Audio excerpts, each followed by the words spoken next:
देखिए, चूंकि ये हमारे जो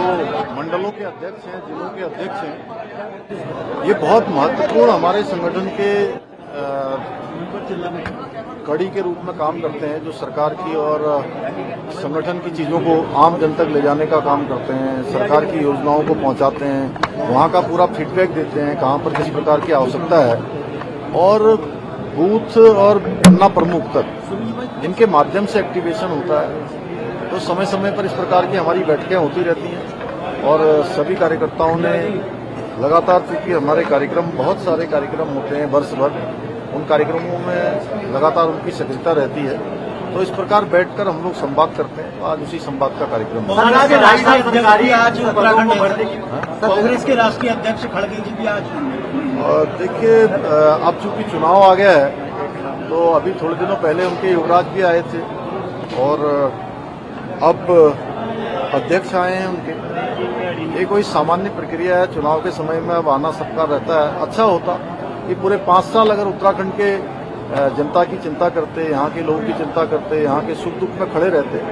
तो लोग गंभीरता से लेते कि हर समय आए हैं, इसलिए चुनाव के समय भी आए, और उसके बाद जब आते हैं तो उनको ये भी नहीं पता होता है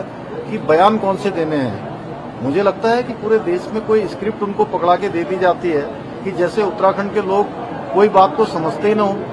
राहुल गांधी यहाँ आए, वो कह रहे थे कि नकल का एक भी मामला जो है यहाँ पर उस पर कार्रवाई नहीं हुई। एक मामला उत्तराखंड में 100 से ज्यादा नकल माफियाओं को, नकल में लिप्त लोगों को जेल भेजने का काम हुआ है। और पेपर लीक का कल मैं देख रहा था,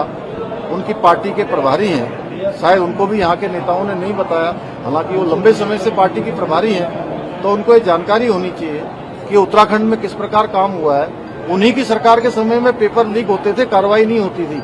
हमारे पिछले 4.5 सालों में एक भी पेपर लीक का मामला नहीं आया। अगर कोई मामला केवल डेंट करने के लिए आया भी है तो उस पर सख्त कार्रवाई हुई है। देखिए, वो हमारा संकल्प है, भ्रष्टाचार मुक्त, जीरो टॉलरेंस, और कहीं पर भी किसी पर भी कोई भी मामला बनता है, कोई अनियमितता का मामला आता है, कोई लापरवाही का मामला आता है, सरकारी काम जो किया जाना चाहिए वो नहीं किया गया है, जनता का काम नहीं किया गया है, तो उस पर कार्रवाई होती ही है हमेशा, और इस पर भी हुई है। जमीन की बात की है। देखिए, ऐसा है कि सर 2,500 पदों पर जो है सरकारी भर्तियां भी जल्द शुरू होने जा रही है, किस तरीके से रहेगा, क्या रहेगा? देखिए, हमारा संकल्प है कि एक भी पद जो खाली है वो हम भरेंगे, और 4 जुलाई 2021 को मैंने राज्य के मुख्य सेवक के रूप में जिस दिन से काम करना शुरू किया, उसी दिन से युवाओं को समर्पित करते हुए सारी नौकरियां, सारी विज्ञप्तियां, सारे अध्याचन निकलने प्रारंभ हमने किए, और आज मुझे खुशी है, संतोष है कि 34,000 नियुक्तियां अभी तक हो चुकी हैं, और आने वाले समय में अभी 2,500 निकले हैं। लेकिन जितनी भी संख्या है, जहां भी है, वो हम भरेंगे, और मुझे लगता है कि अगले 1 साल में ये संख्या हमारी 10,000 से ज्यादा होगी। बिल्कुल स्वागत है जो भी यहाँ पर लेना चाहता है, और ऋषभ पंत तो हमारे राज्य के हैं, यहाँ से उन्होंने बड़ा नाम किया है, राज्य का भी नाम किया है, देश के लिए भी खेले हैं, देश का भी नाम किया है, तो उनका स्वागत है। वो आएंगे, हमारे अधिकारी सब बात करेंगे, कहीं पर भी अगर उनको कोई चीज चाहिए तो निश्चित रूप से